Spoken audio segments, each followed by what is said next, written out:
put all that in perspective. I've been saying for a long time, I want to return to old Redondo. I don't think quite to that extent, but that was really something. I also ran for city council. Someone spoke at the podium saying he had run for city council, and the number one issue was traffic.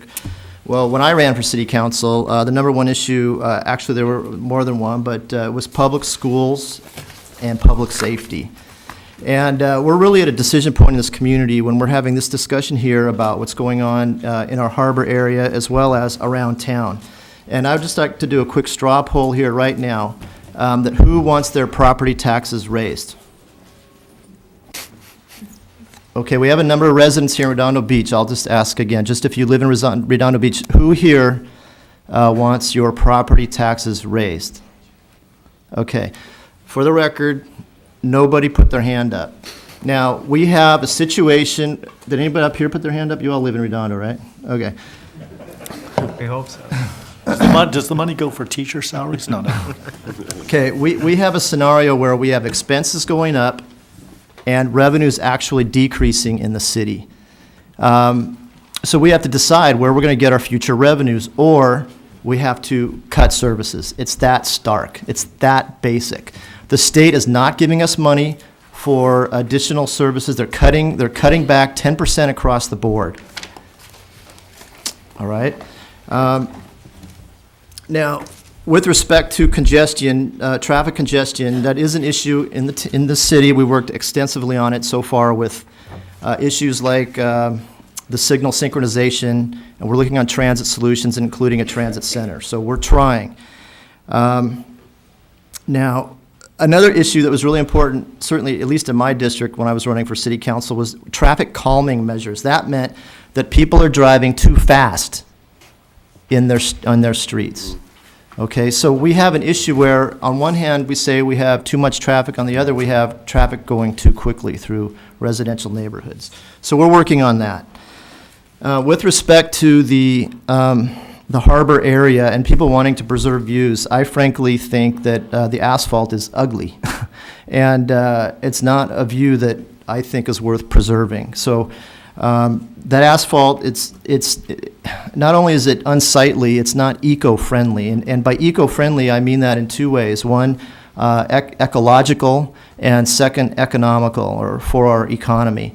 We're actually being fined or potentially fined by the Regional Water Quality Control Board on account of the conditions of the water in and around the harbor. At least some of which is the responsibility comes from that parking lot where we get runoff into the harbor.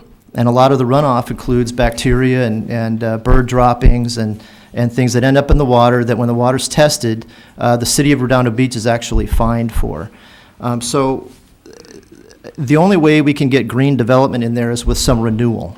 We need to attract investment, and we need to get some green buildings, green technologies, and additional filtration to help clean up our water. That can only happen with if we can attract investment. I think this question actually got answered in somebody else's series of questions, but I'd like to ask, if we had no cap at all, a lot of this discussion is around the cap, the 750,000 square feet, by the way, which I don't believe is even on the table. I think the staff recommendation was 550.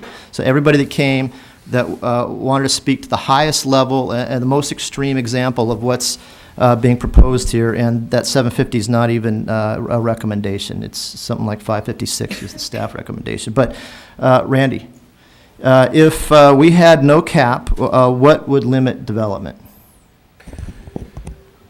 If we would rely on the FAR, but an FAR would be the point.